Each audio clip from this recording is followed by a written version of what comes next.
the shift off radar small arms civilian targets. Of the 28 civilians killed until October 7 this year, 7 were non Muslims, including 2 Hindu outsiders and 5 local Hindus and 6. During the same period in 2020, 37 civilians were killed, and in 2019, as many as 39 civilians. In what is being seen by security agencies as a shift in the strategy, militants have in 2021 targeted civilians and more recently members of the minority community in Jammu and Kashmir. Almost all civilian killings have been carried out by newly recruited terrorists or those about to join the ranks using pistols, police said. Of the 28 civilians killed until October 7 this year, 7 were non Muslims, including 2 Hindu outsiders and 5 local Hindus and 6. During the same period in 2020, 37 civilians were killed, and in 2019, as many as 39 civilians.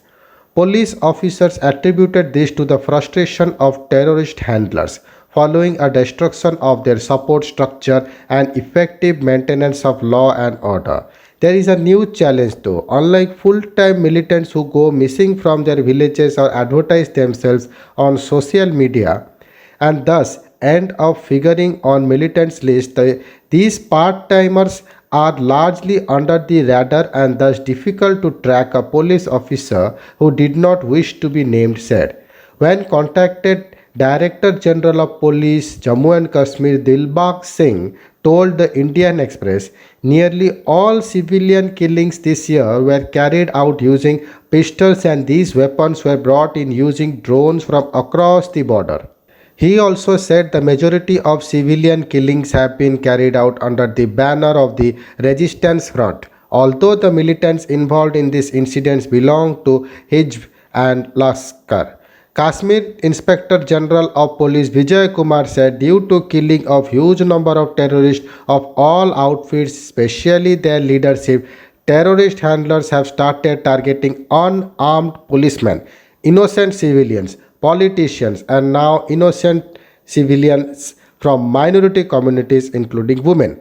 According to him, in some cases, overground workers OWGs were also found to be involved.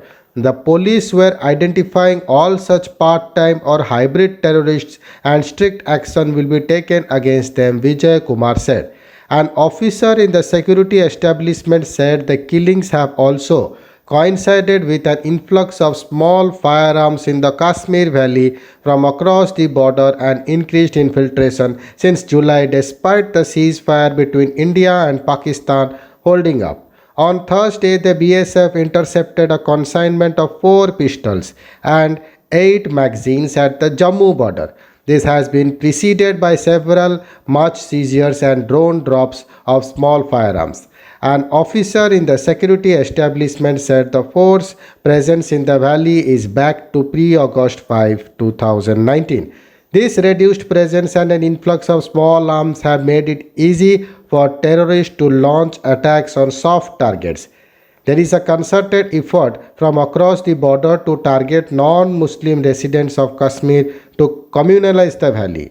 A part of it is also a reaction to a portal launched by the J&K administration to help Kashmiri Pandits lodge complaints about forced sale of property during the peak of militancy in the valley, the officer, who did not wish to be named, said. Of the 28 civilians killed, the highest 9 are in Srinagar. Awantipora has the second highest at 5, and Anantnag and Sopore districts reported 4 civilians each. After August 2019, there was a looming fear of locals losing sole rights over jobs and land. Over a dozen local BJP leaders have also been killed, but the recent attack seems to have been carried out to send a message that Pandits and outsiders are not welcome and that is this a fight for the rights of local residents, said another security establishment officer. Thank you.